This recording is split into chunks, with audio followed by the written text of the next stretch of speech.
Good afternoon. Happy Thursday. I'm Charlotte, and this is Quarantine Storytime, where we have been reading for the last few months now, War and Peace by Leo Tolstoy. Thank you to those who continue to join in on this intrepid adventure through literary history. And thank you to all of you who are doing your best to stay safe and support the people around you, either for racial justice, COVID-19 health, and also now as we're remembering what's going on in Beirut and trying to help out with what we can, the Lebanese people and the humanitarian efforts that are being made there. I will have some more links at the end of my video for people who want to help out the Lebanese people during this difficult time, because not only are they facing COVID-19 like we all are, they're also facing political unrest due to government corruption, the skyrocketing inflation. The Lebanese pound is now worth like 86%. It's lost 86% of its value, I believe is the correct way to term that. So prices have jumped like 8 and 10 times what they normally would be. So that's all difficult, and now they've had this horrible explosion, which appears to be caused by government failure in oversight and corruption, and we'll just see how that all plays out. But at the moment, it's cost hundreds of lives of Lebanese. Thousands of people are injured, and upward to 300,000 people may be homeless because of it in a densely populated urban area. I know one refugee school was destroyed. A couple of hospitals have been badly damaged and possibly inoperable because of it.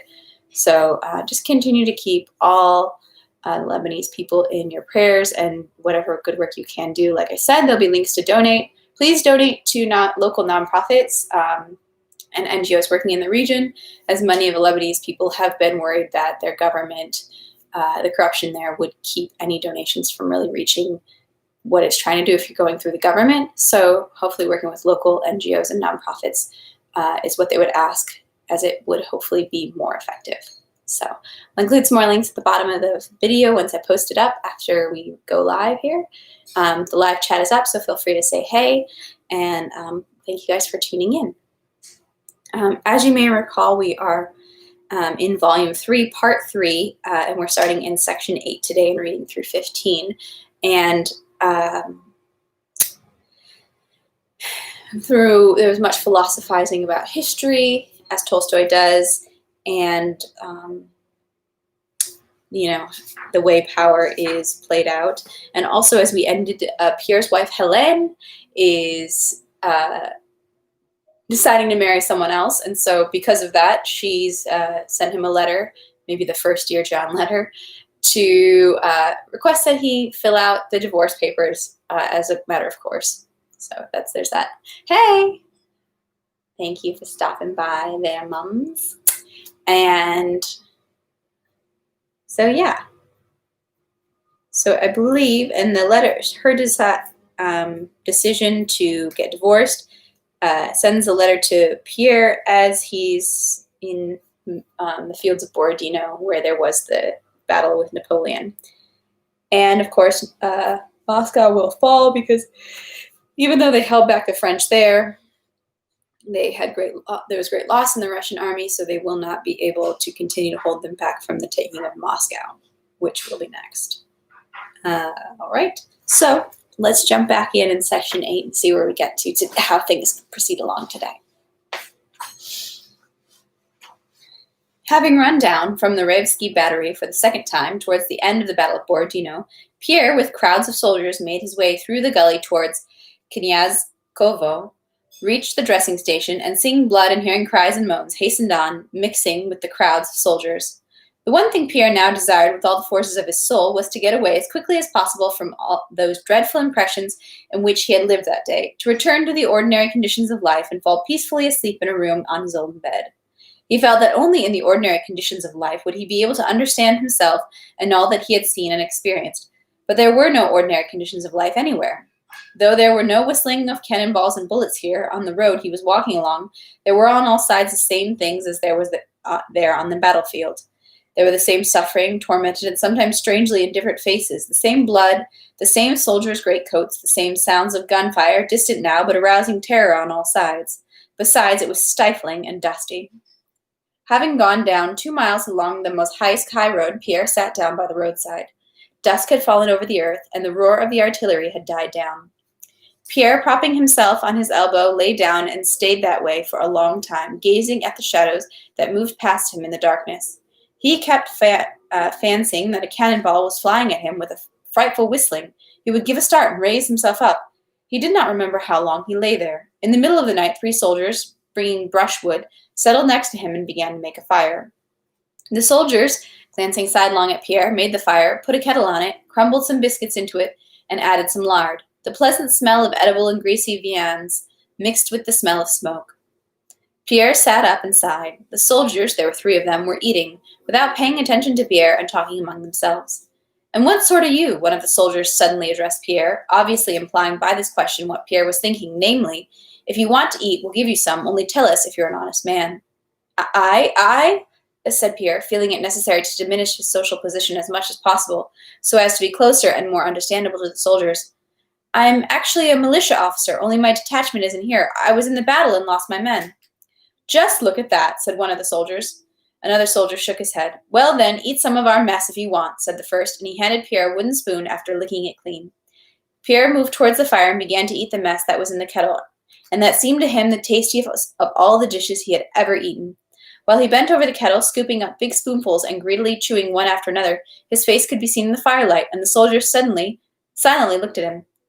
Where are you headed? Tell us," one of them asked. "To Moshaïsk. So you'd be a gentleman."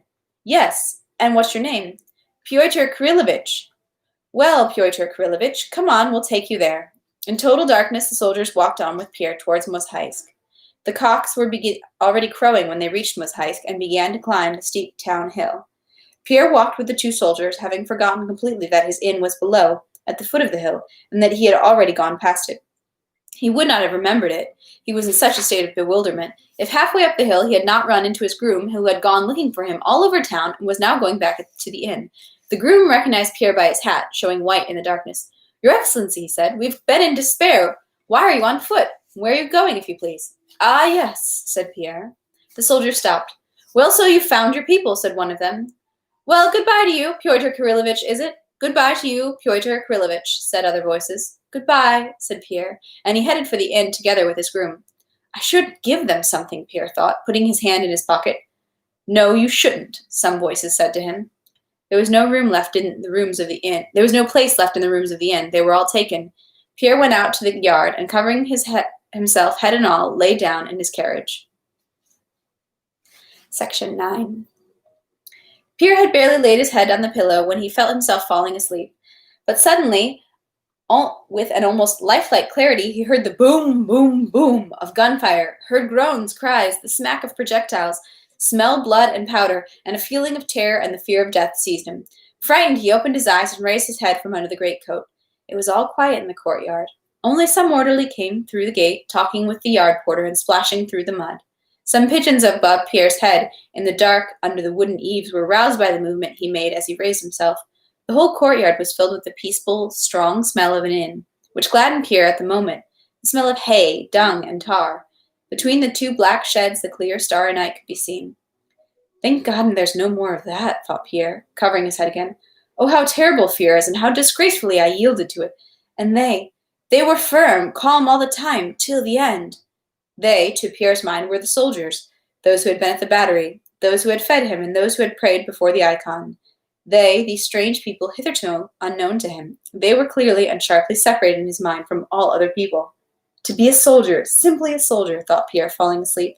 To enter that common life with my whole being, to be pervaded by what makes them that way. But how to cast off all that superfluous, devilish, all the burden of the outer man? At one time, I could have been that. I could have run away from my father as I wanted to. I could have set off as a soldier after the duel with Dólokhov. And there flashed in Pierre's imagination the dinner at the club, when he had challenged Dólokhov and his benefactor in Torzhok. And now Pierre pictures to himself the solemn dinner room of the lodge. This lodge is the meeting in the English club. and someone familiar, close, dear, is sitting at the head of the table. It is he! It is his benefactor! But isn't he dead? Thought Pierre.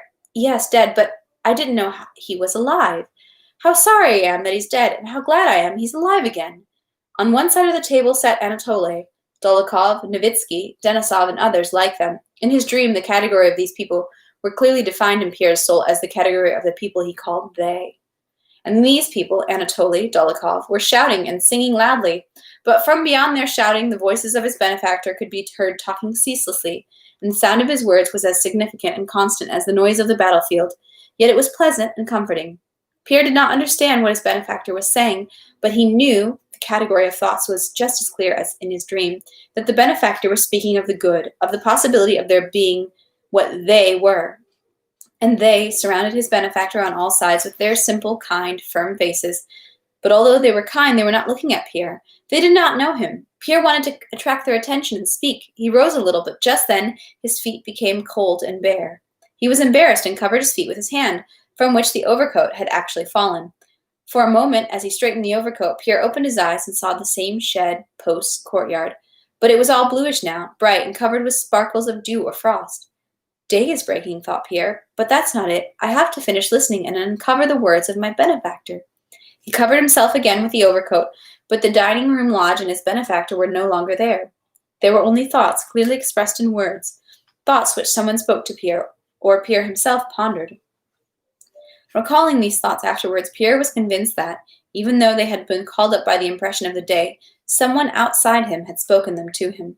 Never, as it seemed to him, had he been able to think and express his thoughts that way in a waking state. War is the most difficult subjection of man's freedom to the laws of God, the voice said. Simplicity is obedience to God. You cannot get away from him. And they are simple. They don't talk, they do. A word spoken is silver, unspoken is gold. Man cannot possess anything as long as he fears death. But to him who does not fear it, everything belongs. If there is no suffering, man would not know his limits. He would not know himself. The most difficult thing, Pierre went on thinking or hearing in his sleep, consists in being able to unite the meaning of all things in his soul. To unite all things, Pierre said to himself. No, not to unite. It's impossible to unite thoughts, but to hitch together all these thoughts. That's what's needed. Yes, we must hitch together. Hitch together, Pierre repeated to himself with inner rapture, feeling that precisely these and only these words expressed what he wanted to express and resolved the whole question that tormented him. Yes, we must hitch together. It's the time to hitch together. We must hitch up. It's time to hitch up, Your Excellency. Your Excellency, some voice repeated. We must hitch up. It's time to hitch up. It was the voice of his groom, waking Pierre. The sun was shining directly into Pierre's face. He glanced at the dirty inn yard, in the middle of which soldiers were watering some scrawny horses, and from which wagons were driving through the gate. Pierre turned away with revulsion, closed his eyes, and quickly fell back again on the seat of the carriage. No, I don't want it. I don't want it to see it or understand it. I want to understand what was being revealed to me in my dream. One more second, and I'll have understood everything. What am I to do? Hitch together, but how to hitch everything together? Again, Pierre felt with horror that all the meaning of what he had seen and thought in his dream was destroyed. The groom, the coachman, and the yard porter told Pierre that an officer had arrived with news that the French were advancing on Mozhaisk and that our troops were leaving. Pierre got up and, ordering them to harness the carriage and catch up with him, set off on foot through the town. The troops were leaving and abandoning about 10,000 wounded. These wounded could be seen in the courtyards and in the windows of houses and crowding in the streets. In the streets, around the wagons that were to take the wounded away, shouts, curses, and blows could be heard. Pierre's carriage caught up with him, and he offered it to a wounded general of his acquaintance, and drove with him to Moscow. On the way, Pierre learned of the death of his brother-in-law, and the death of Prince Andrei. Section 10. On the 13th, Pierre returned to Moscow. Almost at the city gate, he ran into Count Rostopchin's adjutant. We've been looking everywhere for you, said the adjutant. The Count absolutely must see you. He asked you to come at once on very important business. Pierre, without stopping at home, hired a cab and drove to the commander-in-chief. Count Rostopchin had come to town from his suburban home in Sokolniki only that morning. The anteroom and waiting room in the Count's house were full of officials who had come at his request or to receive orders. Vasilichikov and Platov had already seen the Count and explained to him that to defend Moscow was impossible and that would be surrendered. This news was concealed from the inhabitants, but the officials, the heads of various departments, knew that Moscow was to fall into the hands of the enemy, just as Count Rostopchin knew it. And to shift responsibility from themselves, they all came to the commander-in-chief to ask what to do with the institutions they were in charge of. Just as Pierre came into the anteroom, the courier who had come from the army was leaving the Count's office. The courier waved hopelessly to the questions people addressed to him and walked through the room. While sitting in the anteroom, Pierre looked around with weary eyes at the various officials, old and young, military and civilian, significant and insignificant, who were in the room. They all seemed displeased and restless. Pierre went over to the group of officials, in which there was one of his acquaintances. Having greeted Pierre, they went on with their conversation. To send them away and bring them back again won't do any harm, but in this situation, one can't answer for anything. But look at what he writes, said another, pointing to a printed sheet he was holding in his hand. That's another matter. The people need it, said the first. What is it? Asked Pierre. A new poster. Pierre took it, and began to read. The most serene prince, in order to join quickly with the troops coming to him, has passed through Mozhaisk and stopped at a fortified place where the enemy will not suddenly fall upon him. 48 cannon with ammunition have been sent to him from there, and his serenity says he will defend Moscow to the last drop of his blood, and even ready to fight in the streets. Don't worry, brothers, about the closing of the government offices. We have to keep things in order, but we'll deal summarily with the villain. When it comes to that, I'll need stout fellows from the city and the country. I'll send out a call 2 days ahead, but there's no need yet, so I'm silent. An axe would be a good thing, a spear wouldn't be bad, but a pitchfork would be best. A Frenchman is no heavier than a sheaf of rye. Tomorrow after dinner, I'll leave the Iverskaya icon taken up. I'll have the Iverskaya icon taken up and brought to the wounded in the Ekaterinsky Hospital. We'll bless the water there. They'll recover sooner. And I've now recovered. There was something wrong with my eye, but now I'm keeping them both open.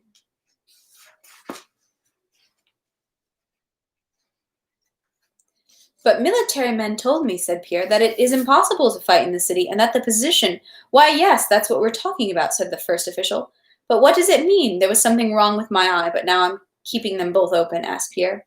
The Count has had a sty, the adjutant said, smiling, and was very worried when I told him that people were coming to ask how he was. By the way, Count, the adjutant suddenly added, turning to Pierre with a smile, we've heard you have family troubles. It seems that the Countess, your wife— I haven't heard anything, Pierre said indifferently. And what have you heard? No, people often invent things. I'm talking about what I've heard. What have you heard? They say, the adjutant said with the same smile, that the Countess, your wife, is preparing to go abroad. It's probably nonsense. Maybe so, said Pierre, looking around distractedly. And who is this? He said, pointing to a short old man in a clean blue merchant's caftan with a long, snow-white beard, similar eyebrows, and a ruddy face. This is the merchant, that is, the tavern keeper, Vereshchagin. Maybe you've heard the story about the proclamation? Ah, so this is Vereshchagin, said Pierre, peering into the old merchant's firm and calm face and searching for an expression of treachery in it. This is not the man himself. This is the father of the one who wrote the proclamation, said the adjutant. That one's young and sitting behind bars, and it looks like things will go badly for him. An old man with a star and another, a German official with a cross on his neck, came up to the conversing men. You see, the adjutant was saying, it's a tangled story. Back about 2 months ago, this proclamation appeared. The Count was informed. He ordered an investigation. Gavrilo Ivanitch here found out that the proclamation had passed through exactly 63 hands. He comes to one. Who did you get it from? From so-and-so. And he goes to that one. And you. And so on. They got to Vereshchagin, a half-educated little merchant, a piddler-diddler, said the adjutant, smiling. They asked him, who did you get it from? And the thing is, we know who he got it from. He couldn't have gotten it from anyone else than the postmaster general, but there was clearly some collusion between them. He said, from nobody, I wrote it myself. They threatened him and pleaded with him, but he stood by it. I wrote it myself. They reported it to the Count. The Count told them to summon him. Who did you get the proclamation from? I wrote it myself. Well, you know the Count. The adjutant said with a proud and gay smile. He flew into a terrible temper, and just think, such brazenness, lying and stubbornness. I see the Count wanted him to point to Kailucherov. said Pierre. "He didn't want that at all," the adjutant said in alarm. "Kalucherov had a few sins to his name without that, which is why he was banished. But the thing was, the Count was highly indignant. 'How could you have written it?' says the Count. He took the Hamburg Gazette from the table. 'It's here. You didn't write it. You translated it, and badly at that, because the fool that you are, you don't even know French. And what do you think?' 'No,' he says. 'I didn't read any newspapers. I wrote it myself. If so, you're a traitor. I'll have you up in court, and you'll be hanged. Tell me, where did you get it from?' 'I haven't seen it in newspapers. I wrote it.' And so it remained. The Count summoned his father. He stood his ground. They took him to court and sentenced him, I believe, to hard labor. Now his father has come to petition for him. But what a nasty boy. You know that sort of a little merchant's son, a dandy, a charmer. He's listened to some lectures and think he can pluck the devil by the beard. Quite the fellow. His father keeps an inn here by the Kameni Bridge, and in that inn there's a big icon of God Almighty, you know, holding a scepter in one hand and an orb in the other. So he took the icon home for a few days, and what did he do? He found some scoundrel of a painter." Section 11. And in the middle of this new story, Pierre was summoned to the commander-in-chief. Pierre went into Count Rostopchin's study. Rostopchin, scowling, was rubbing his forehead and his eyes with his hand as Pierre came in. A short man was saying something to him, but as soon as Pierre came in, he fell silent and left. "Ah, greetings, great warrior," said Rostopchin as soon as the man left. "We've heard about your prouesses. But that's not the point, mon cher entre nous. Are you a mason?" Count Rostopchin said in a stern tone, as if there was something wrong with it, but he intended to forgive it. Pierre said nothing. "Mon cher, je suis bien informé, but I know that there are masons, and I hope you don't belong to those who, on the pretense of saving mankind, want to ruin Russia." "Yes, I am a mason," Pierre replied. "Well, thank you, my dear. I suppose you're not aware of the fact that Messrs. Speransky and Magnitsky have been sent where they belong. The same has been done with Mr. Kalucherov, and the same with some others who, on the pretense of building the Temple of Solomon, are trying to destroy the temple of their fatherland. You can understand that there are reasons for that, and that I could not have banished our Postmaster General if he had not been a harmful man. Now I am informed that you sent him your carriage so that he could leave the city, and that you even took some papers from him for safekeeping. I like you and don't wish you any harm, but since you're half my age, I advise you like a father to stop all contacts with the sort of people and leave here as soon as possible."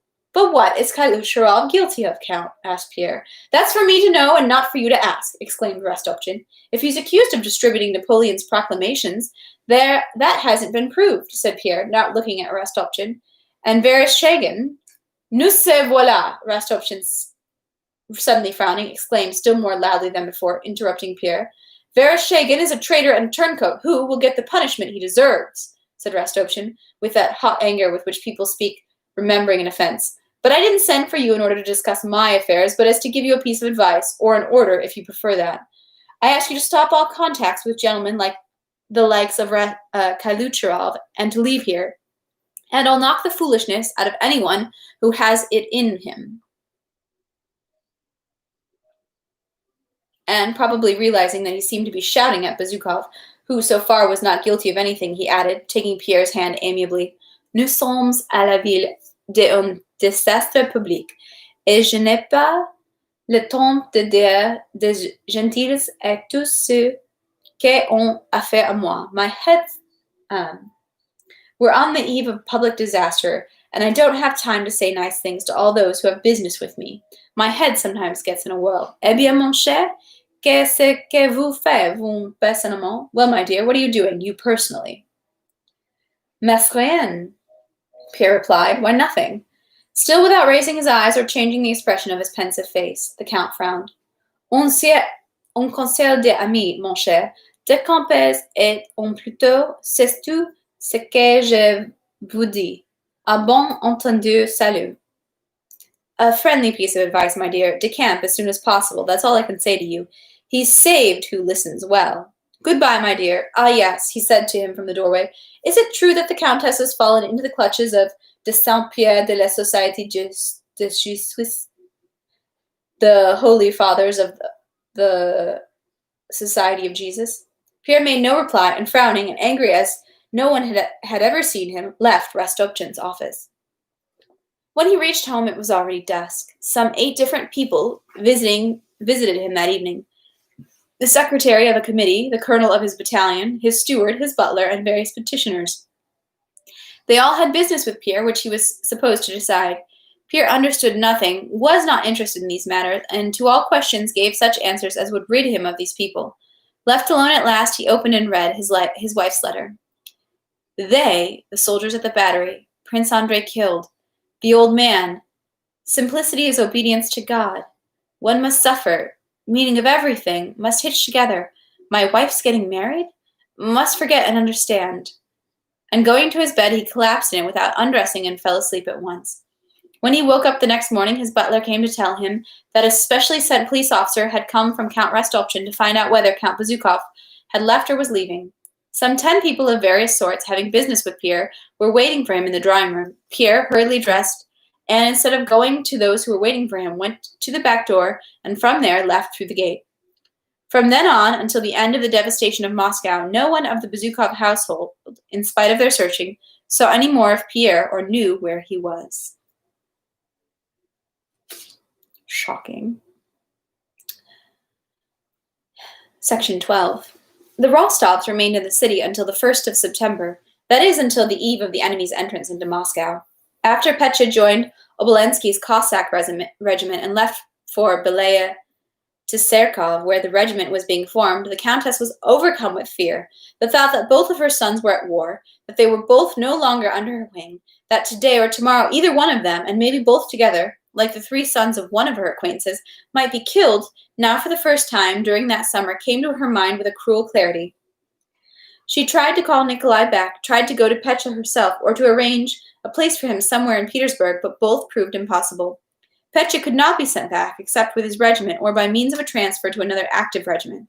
Nikolai was somewhere with the army, and after his last letter, in which he had described in detail his meeting with Princess Maria, had not been heard from again. The Countess did not sleep at night, or, when she did, saw her sons killed in her dreams. After many discussions and negotiations, the Count finally thought of a means to calm the Countess. He transferred Petya from Obolensky's regiment to Bezukhov's regiment, which was being formed outside Moscow. Though Petya remained in military service, the Countess, after this transfer, had the comfort of at least one son under her wing, and hoped to arrange things for her Petya so that he could not leave her again, and would always be assigned to places of service where there was no chance of him getting into battle. While Nicholas alone was in danger, it seemed to the Countess, and she even felt sorry because of it, that she loved her elder more than the rest of her children, but when her youngest, the mischief, the poor student who broke everything in the house and pestered everyone, this snub-nosed Petya with his merry dark eyes, fresh ruddy cheeks barely touched with down, something ended up there with those big, frightening, cruel men who were fighting over something and found something joyful in it. It seemed to the mother that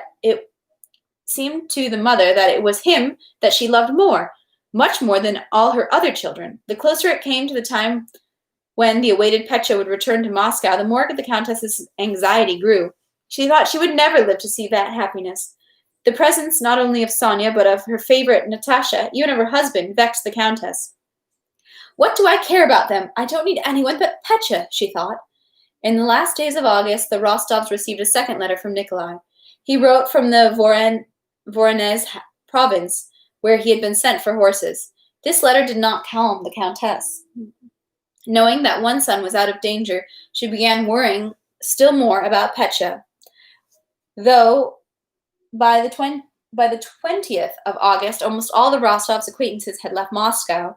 Though everyone tried to persuade the Countess to leave as soon as possible, she would hear nothing about departure until her treasure, her adored Petya, returned. On the 28th of August, Petya arrived. The 16-year-old officer did not like the morbidly passionate tenderness with which his mother met him. Though his mother concealed from him her intention of not letting him go again from under her wing, Petya understood her desires and, instinctively afraid of going soft with his mother, of turning womanish, as he thought to himself, he treated her coldly, avoided her, and, during his stay in Moscow, kept exclusively to the company of Natasha, for whom he had always had a special, almost amorous brotherly tenderness.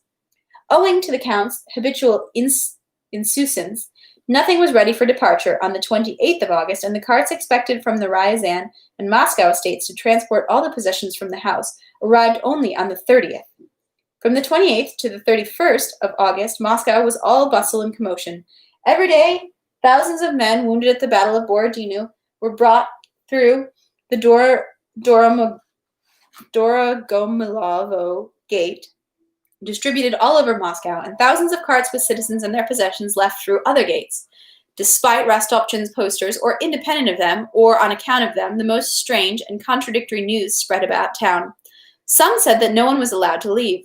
Some, on the contrary, said that all the icons had been removed from the churches and everyone was being sent away by force. Some said that there had been another battle after Borodino in which the French had been crushed.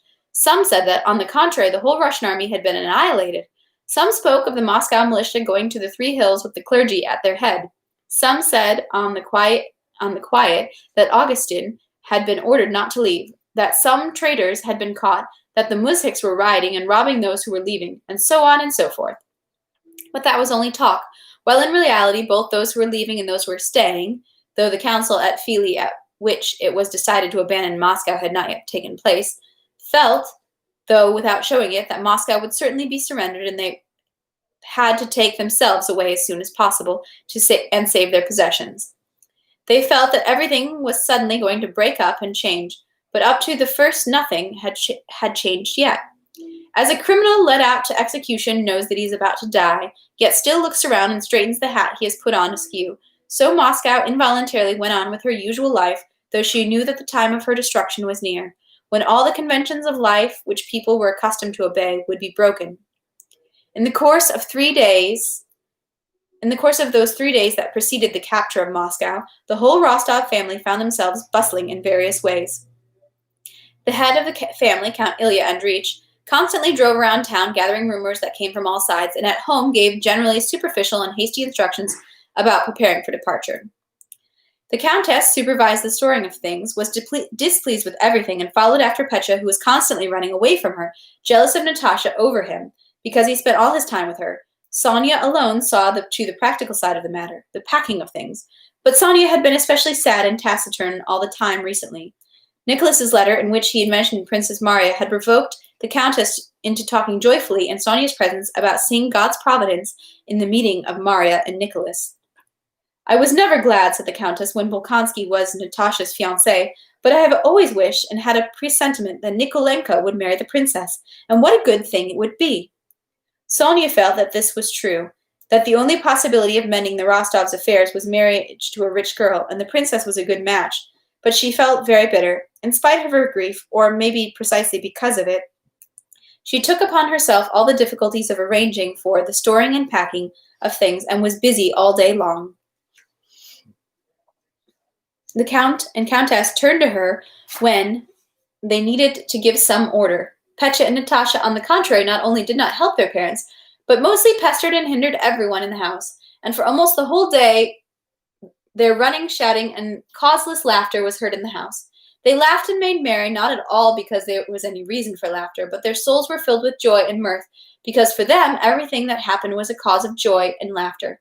Petya was merry because, having left home a boy, he had returned, so everyone told him, a fine man. He was merry because he was at home, because from Belaya to Sirkov, where there were no hope of getting into battle, he had ended up in Moscow, where there would be fighting any day, and above all he was merry because Natasha, whose moods he was always subject to, was merry. Natasha was merry because she had been sad for too long, and now nothing reminded her of the cause of her sadness, and she was in good health. She was also merry because there was a person who admired her. The admiration of others was the grease for the wheels which was necessary of her if her machine was to run perfectly freely, and Petya admired her, and above all they were merry because there was war near Moscow, and there would be fighting at the city gates, weapons were being distributed, everyone was fleeing, going somewhere, and in general something extraordinary was happening, which is always joyful for a person, especially a young one. Section 13. On Saturday, the 31st of August, everything in the Rostovs' house seemed turned upside down. All the doors were open, all the furniture had been taken out or moved around. The mirrors and paintings had been taken down. There were trunks in the rooms, straw, wrapping paper, and string lay about. Muzhiks and servants, carrying things about, tramped heavily over the parquet floors. The courtyard was crowded with peasant carts, some already filled to the top and tied up, some still empty. The voices and footsteps of the huge number of servants and of the muzhiks coming with carts rang out, calling to each other in the courtyard and the house. The count had been away somewhere since morning. The countess, who had a headache from the fuss and noise, lay in the new sitting room, her head wrapped in a cloth with vinegar. Petya was not at home. He had gone to see a friend with whom he had intended to transfer from the militia to the active army. Sonia was in the reception room, seeing to the packing of the crystal and china.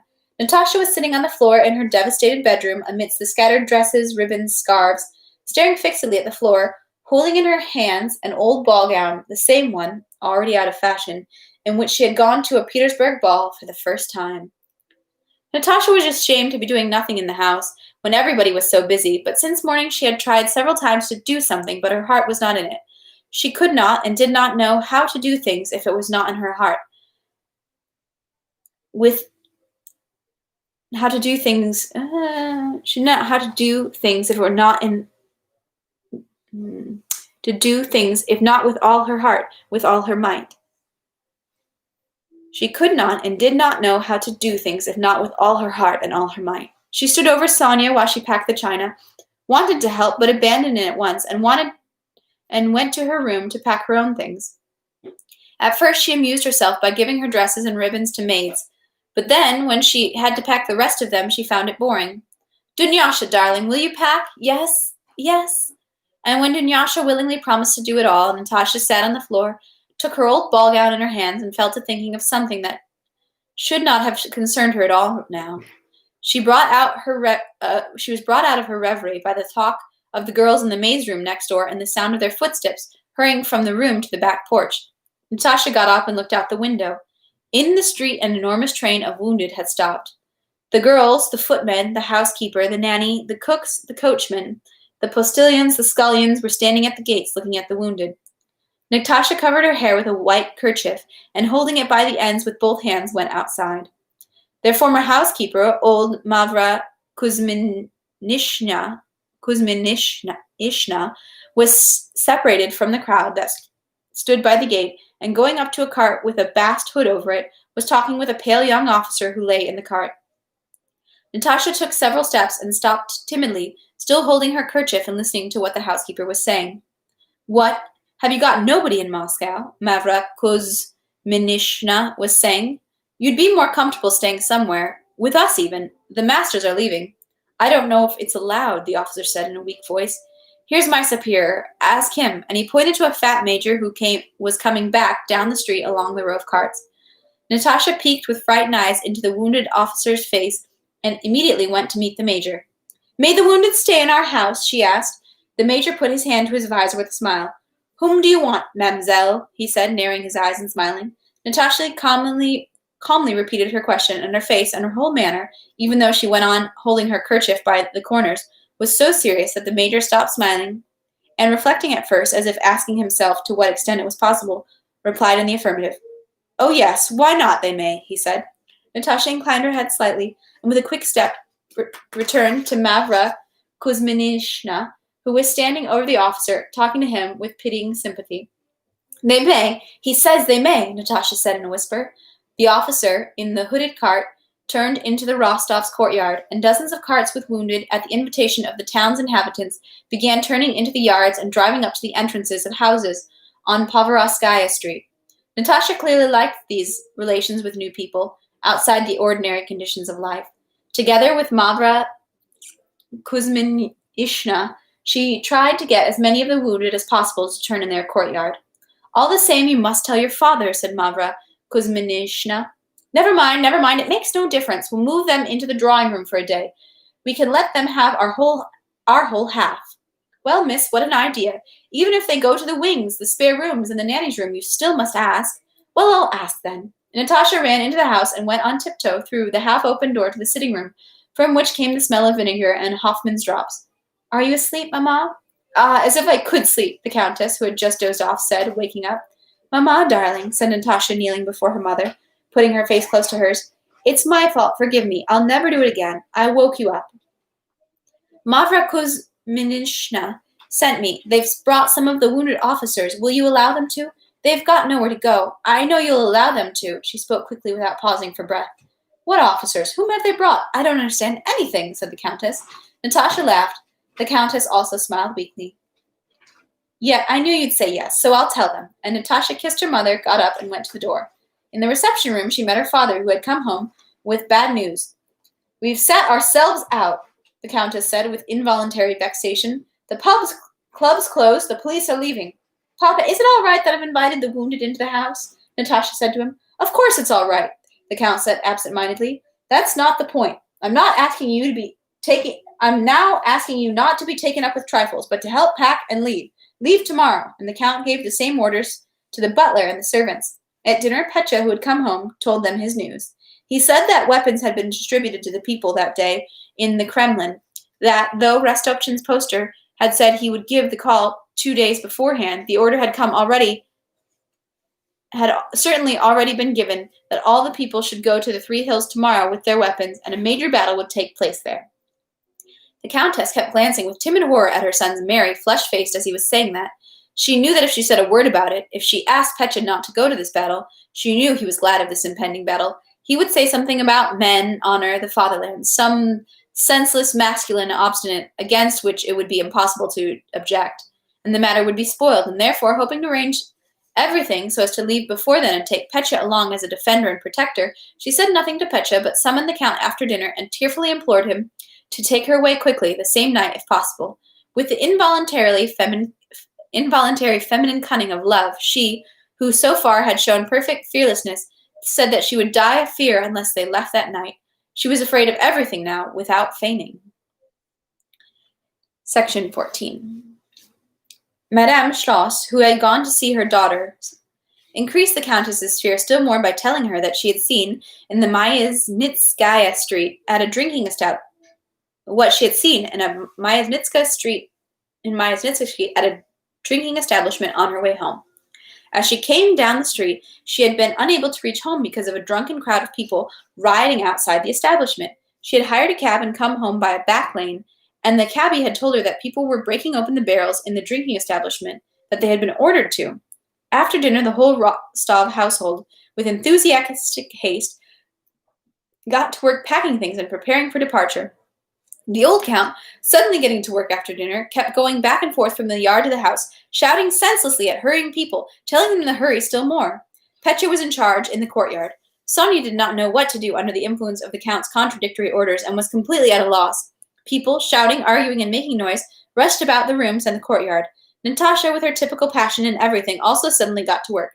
At first, her interference in the work of packing was met with mistrust. Everyone expected some joke from her and did not want to obey her. But she stubbornly and passionately demanded to be obeyed, became angry and all but wept when they did not listen to her, and finally got them to believe her. Her first exploit, which cost her enormous effort and gave her power, was packing the rugs.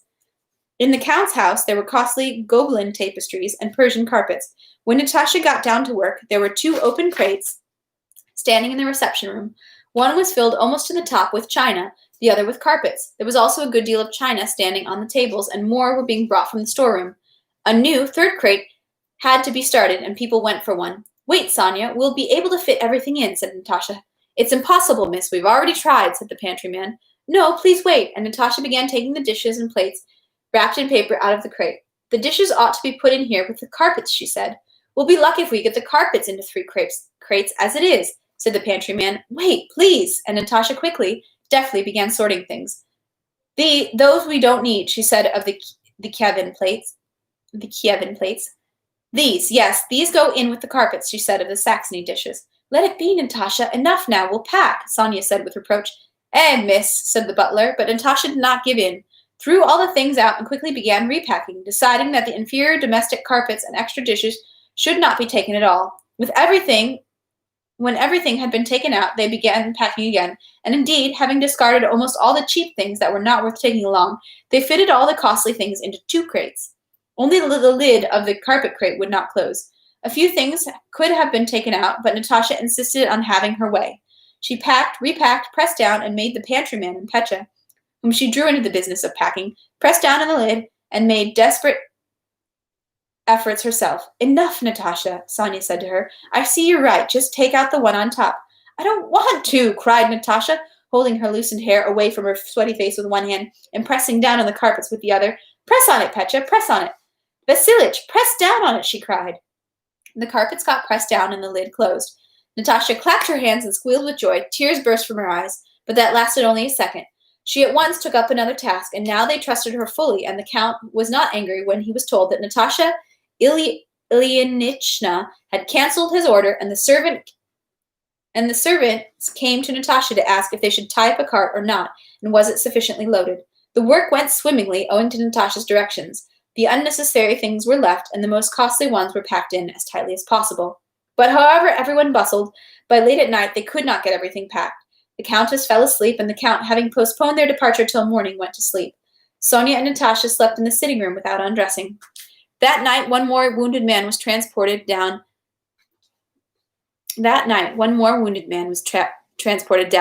Povarovskaya, and Mavra Kuzminishna, who was standing at the gate, had him turn in at the Rostovs.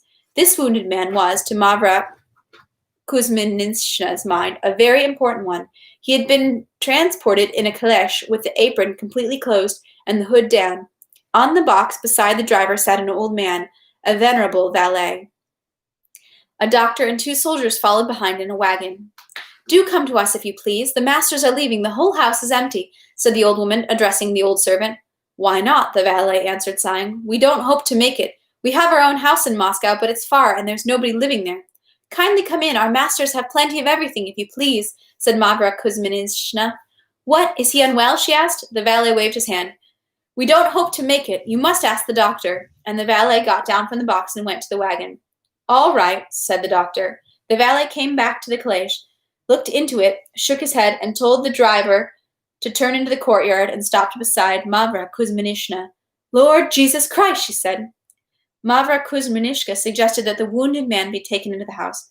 "My masters won't say anything," she said, but they had to avoid carrying him upstairs, and therefore the wounded man was taken to the wing and put in Madame Schoss's former room. This wounded man was Prince Andrei Bolkonsky. I knew it. Section 15. Moscow's last day came. The weather was clear, cheerful, and autumnal.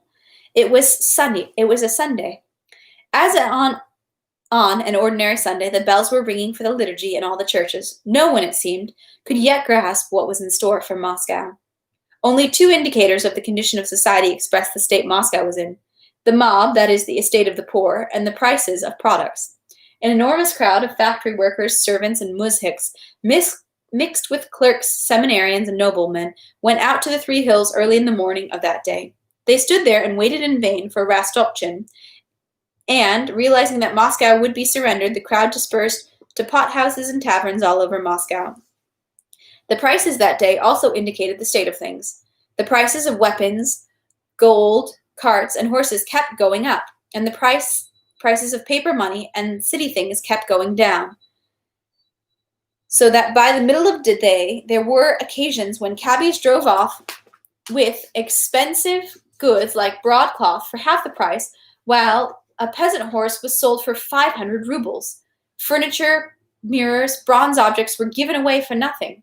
In the sedate old household of the Rostovs, the breakdown of the former conditions of life expressed itself very faintly. In regard to the servants, the only thing was that 3 persons from the enormous staff disappeared during the night. Nothing was stolen, but in regards to the price of things, it turned out that the 30 carts that had come from their country estate amounted to enormous wealth, which was envied by many, and for which the Rostovs offered enormous sums. Not only were enormous sums offered for these carts, but in the evening and early in the morning of the 1st of September, the orderlies and servants sent by wounded officers kept coming to the Rostovs' courtyard, and wounded men placed with the Rostovs and neighbors came dragging themselves, imploring the Rostovs' servants to intercede with them to be given carts in order to leave Moscow. The butler, to whom these requests were addressed, though he pitied the wounded, resolutely refused, saying he would not dare even to inform the Count of it. However pitiful these abandoned wounded were, it was obvious that if they were to give them 1 cart, there would be no reason not to give them all, and their own carriages as well. 30 carts would not save all the wounded, and amidst the general disaster, it was impossible not to think of oneself and one's own family. So the butler thought for his master. Waking up on the morning of the first, Count Ilya Andreich quietly left the bedroom, trying not to wake the countess, who had fallen asleep only towards morning, and in his purple silk dressing gown went out to the porch. The tied-down cart stood in the courtyard. By the porch stood the carriages. The butler stood by the entrance, talking with an old orderly and a pale young officer with his arm in a sling. The butler, seeing the count, gave the officer and the orderly a meaningful and stern sign to withdraw. "Well, is everything ready, Vasilich?" said the count, rubbing his bald pate, glancing good-naturedly at the officer and the orderly and nodding to them. The count liked new faces. "We can hitch up at once, Your Excellency." "Well, that's nice. The countess will wake up, and God speed us. What about you, gentlemen?" He turned to the officer. "Are you staying in my house?" The officer moved closer, his pale face suddenly flushed with bright color.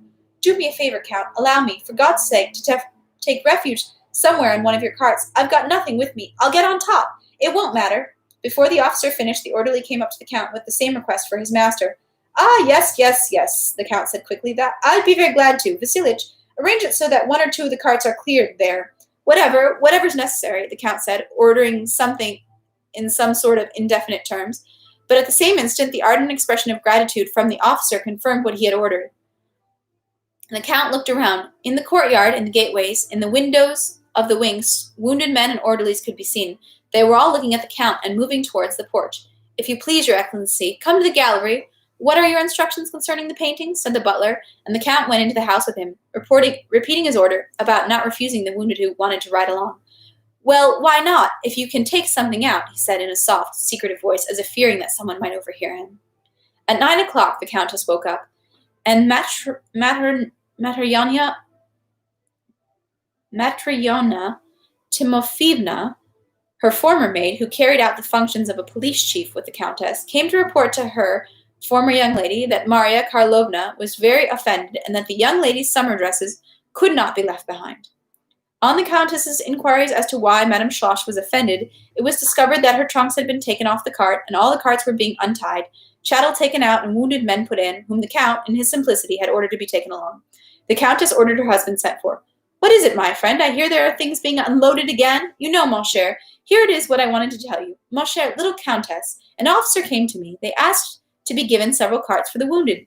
These things all come and go, but think how it is for them to stay. Really, there are officers here in our courtyard. We invited them in ourselves. You know, I think really, mon cher, let's take them. What's the hurry?" the countess said timidly, as he always spoke when it had to do with money. The countess was accustomed to this tone, which always preceded something ruinous for their children, like some sort of building of a gallery or conservatory, the organizing of a home theater or musical performance, and being accustomed to it, she considered it her duty always to fight against whatever was expressed in that timid tone. She assumed her submissive, cheerful air and said to her husband, "Listen, Count, you've brought it to the point that we're getting nothing for the house, and now you want to destroy all our children's property. You say yourself there's 100,000 rubles worth of things in the house. I don't consent, my friend. I don't consent. As you wish, but it's for the government to take care of the wounded.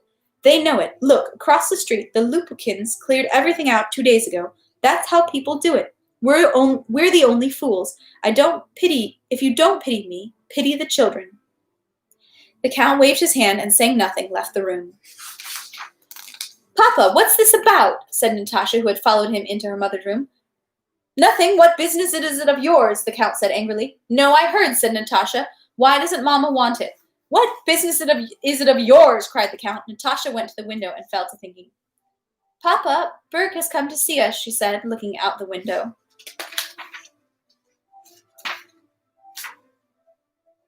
And we'll stop it there for today.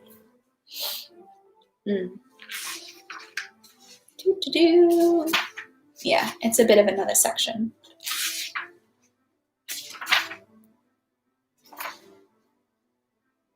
Well, let's just do one more. We'll do 16, because it seems like a weird stopping point.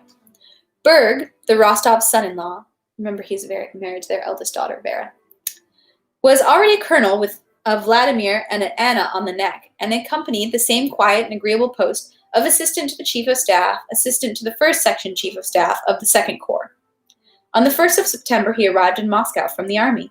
He had nothing to do in Moscow, but he had noticed that everybody in the army asked to go to Moscow, and had something to do there. He also considered it necessary to ask for leave on household and family business. Berg, in his neat little droshky with a pair of well-fed gray horses, exactly like those of a certain prince, drove up to his father-in-law's house. He looked attentively at the carts in the courtyard, and going up on the porch, took out a clean handkerchief and tied a knot in it. From the front hall, Berg ran with a gliding, impatient step into the drawing room and embraced the Count, kissed Natasha and Sonia's hands, and hastened to ask after Mamma's health. "Who talks about health now? Well, go on, tell us," said the Count. "What's with the troops? Are they retreating, or will there be battle?" "Only the pre-eternal God can decide the fate of the fatherland, Papa," said Berg. "The army is burning with the spirit of heroism, and now the leaders, so to speak, have gathered in council. No one knows what will happen, but I'll tell you in general, Papa, that it's such a heroic spirit, the truly ancient courage of the Russian army, which he corrected himself, showed or displayed in that battle on the 26th. No words can worthily describe. I'll tell you, Papa." He beat his breast with the way a certain general, talking about it in his presence, had beaten his breast, though a little late, because he should have beaten his breast at the word Russian army. "I'll tell you openly that we superiors not only did not have to urge the soldiers on or anything like that, but we could hardly restrain those courageous and ancient exploits," he said in rapturous patter. "General Barclay de Tolly risked his life everywhere at the head of the troops, I can tell you. Our corps was stationed on the side of a hill. Can you imagine it?" And here Berg told everything he could remember from various stories he had heard since that time. Natasha, not taking her eyes away, which embarrassed Berg, looked at him as if seeking the answer to some question in his face. "In general, such heroism as the Russian troops displayed is impossible to imagine, and praiseworthy," said Berg, glancing at Natasha and smiling at her, as if trying to placate her in response to her stubborn gaze. "Russia is not in Moscow. She is in the hearts of her sons. Right, Papa?" said Berg. Just then the Countess came in from the sitting room with a weary and displeased air. Berg hastily jumped up, kissed the Countess's hand, and asked after her health, and expressing his sympathy with a wagging of the head, stood beside her. "Yes, Mamma, I'll tell you truly, these are hard and sad times for any Russian. But why worry so? You still have time to leave." "I don't understand what the servants are doing," said the Countess, turning to her husband. "I've just been told that nothing is ready. Somebody has to be in charge. This is why I miss Mitenka. There'll be no end to it." The Count was about to say something, but evidently restrained himself. He got up from his chair and went to the door. Berg took out his handkerchief just then, as if to blow his nose, and looking at the knot, fell to thinking, shaking his head sadly and significantly. "I have a big favor to ask of you, Papa," he said. Said the Count, stopping. "I was just driving past Yusupov's house," said Berg, laughing. "The steward, an old acquaintance of mine, ran out and asked if I'd like to buy anything. I went in, out of curiosity, you know. And there was this little chiffonier and a dressing table. You know how Verushka wanted one and how we argued over it." Berg involuntarily passed into a tone of joy at his comfortable life when he was talking about the little chiffonier and the dressing table. "And it's so lovely. It pulls out, and there's an English secret compartment, you know. And Verushka wanted one for a long time. I'd like so much to give her a surprise. I saw so many of those muzhiks in your courtyard. Please let me have one. I'll pay him well." And the Count winced and began clearing his throat. "Ask the Countess. I'm not in charge." "If it's any trouble, please don't bother," said Berg. "I just wanted it so much for Verushka." "Go to the devil, all of you. To the devil, the devil, the devil," cried the old Count. "My head's spinning," and he left the room. The Countess began to cry. Yes, Mamma, these are very hard times," said Berg. Natasha left after her father, and, as if having difficulty figuring something out, first followed after him, then ran downstairs. Petya was standing on the porch, handing out weapons to the servants who were leaving Moscow. The hitched-up carts were still standing in the courtyard. 2 of them had been unloaded, and an officer, supported by his orderly, was getting into one of them. "Do you know why?" Petya asked Natasha. Natasha understood what Petya meant, why their father and mother had quarreled. Petya did not reply. "Because Papa wanted to give all the carts to the wounded," said Petya. "Vasilich told me. In my opinion, Natasha suddenly almost shouted, turning her angry face to Petya. "In my opinion, this is so vile, so loathsome. So I don't know what. Are we some sort of Germans?" Her voice trembled with convulsive sobs, and afraid of weakening and expending the charge of her anger for nothing, she turned and rushed precipitously up the stairs. Berg was sitting by the Countess, and with respectful intimacy was trying to comfort her. The Count was pacing the room with his pipe in his hands when Natasha, her face distorted by anger, stormed into the room and with quick steps went up to her mother. "This is vile, this is loathsome," she shouted. "It can't be that you ordered it." Berg and the Countess looked at her in perplexity and fear. The Count stopped by the window listening. Mama, this can't be. Look at what's happening in the courtyard, she shouted. They're being left. What's the matter with you? Who are they? What do you want? The wounded, that's who. It can't be, Mama. It's like nothing. No, Mama, darling, it's not right. Please, forgive me, darling. What do we care what we take? Only look at what's happening in the courtyard. Mama, it can't be. The Count stood by the window and without turning his face, listened to Natasha's words. Suddenly, he snuffed his nose and brought his face close to the window. The Countess glanced at her daughter, saw her face, ashamed for her mother, saw her agitation, understood why her husband did not turn to look at her now, and glanced around her with a lost air. Do as you like, as if I'm hindering anybody, she said, still not surrendering outright. Mamma, darling, forgive me. But the Countess pushed her daughter aside and went up to the Count. Mon cher, you give the necessary orders. I don't know about such things, she said, lowering her eyes guiltily. The eggs. The eggs are teaching the hen, the Count said, through happy tears, and he embraced his wife and was glad to hide her ashamed face on his chest. Papa, Mama, may I give the orders? May I? Asked Natasha. We'll take the most necessary things anyway, she said. The Count nodded affirmatively to her, and Natasha, running quickly as she used to run when playing blind man's bluff, rushed through the reception room to the front hall, down the steps, and into the courtyard. People gathered around Natasha and could not believe the strange instructions she gave them until the Count himself, in his wife's name, confirmed the instructions to hand over all the carts to the wounded and put the trunks in the storerooms. Once they understood the instructions, the people, joyful and bustling, got to the new task. Now the servants not only did not find it strange, but on the contrary, it seemed as though it could not have been otherwise. Just as, a quarter of an hour before, not only could no one found it strange that the wounded should be left behind and objects taken along, but it had seemed as though it could not be otherwise. The whole household, as if making up for not having done it earlier, began bustling about with the new task of accommodating the wounded. The wounded crawled out of their rooms and with pale, joyful faces surrounded the carts. Rumor had reached the neighboring houses that there were carts available, and the wounded from other houses started coming to the Rostovs' courtyard. Many of the wounded asked them not to unload the things, but just to sit them on top. But once begun, the business of dumping things could not be stopped. It made no difference whether everybody was left or only half. The courtyard was strewn with the trunks of dishes, bronzes, paintings, and mirrors that had been so carefully packed the night before, and people were still seeking and finding possibilities for unloading one thing or another and providing more and more carts. We can take 4 more, said the steward. I'm handing over my carriage. Otherwise, where will they go? Hand over my wardrobe cart, too, said the Countess. Dunyasha will ride in the carriage with me. The wardrobe cart was handed over and sent to fetch some wounded men 2 houses away. All the household and the servants were cheerfully animated. Natasha was in a state of rapturous, happy animation, such as she had not experienced for a long time. Where shall we tie it on? Asked servants, trying to fix a cart to the narrow tailboard of the carriage. You must leave us at least 1 cart. What's in it? Asked Natasha. The Count's books. Leave it. Vasilich will put it away. It's not needed. The Britska was full of people. The question was where Pyotr Ilyich would sit. On the box. Will you sit on the box, Petya? Cried Natasha. Sonia also bustled about constantly, but the goal of her bustling was the opposite of Natasha. She was putting away the things that had to be left behind. She had made a list of them, as the Countess wished, and tried to take along as much as possible.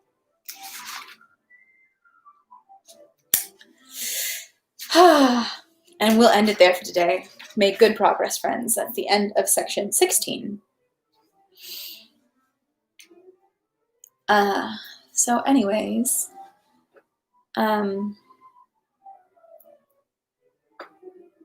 yeah. It's tough to not feel sorry that they're like leaving all their valuable possessions, especially because the Count is so bad with money anyways that literally this is probably like an important part of their household, like ability to survive.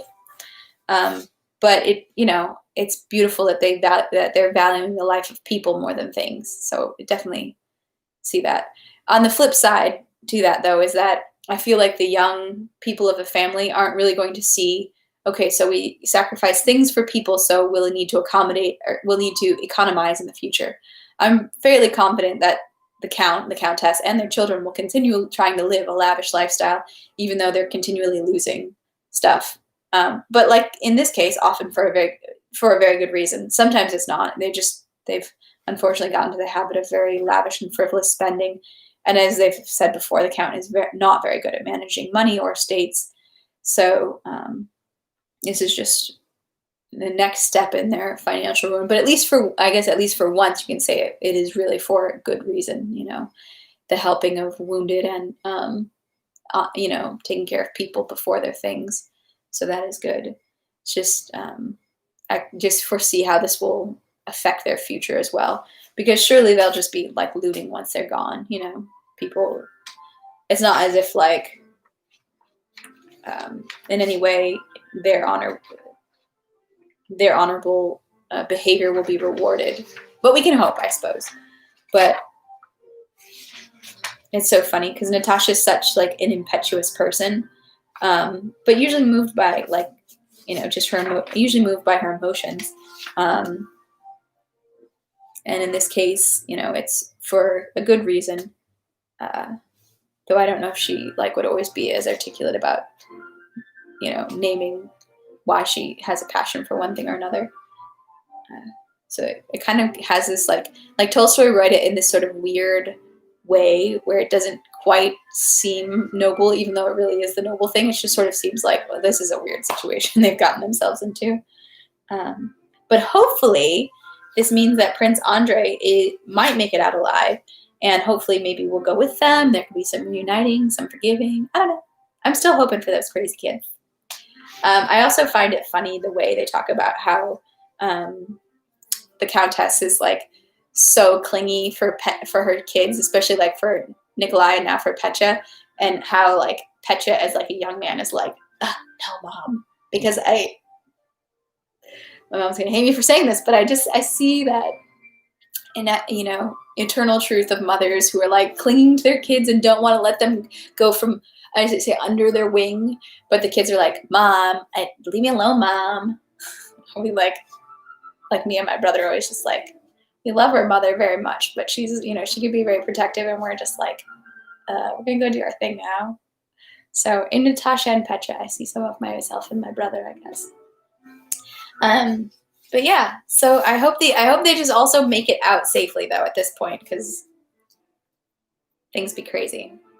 And they keep packing and repacking and unpacking and loading again and unloading and putting people in, taking people out. So come on, they just gotta keep going. But yeah, glad that they're going to be saving some lives here. All right, so we will just see where this gets them tomorrow, and if they get out. And like I said, we made some really good progress. Thank you for sticking around for such a long read. I don't know if it'll be quite as long tomorrow, but I'll try to. Like I said, I'm trying to keep them longer so we can make a little bit more progress in the book. Yeah. Thanks, guys. Have a great day. Oh, and remember, check out the links and see how you can help the inhabitants of Beirut and the Lebanese people during this difficult time. Remember, people are more important than things. All right. Have a great day. Bye.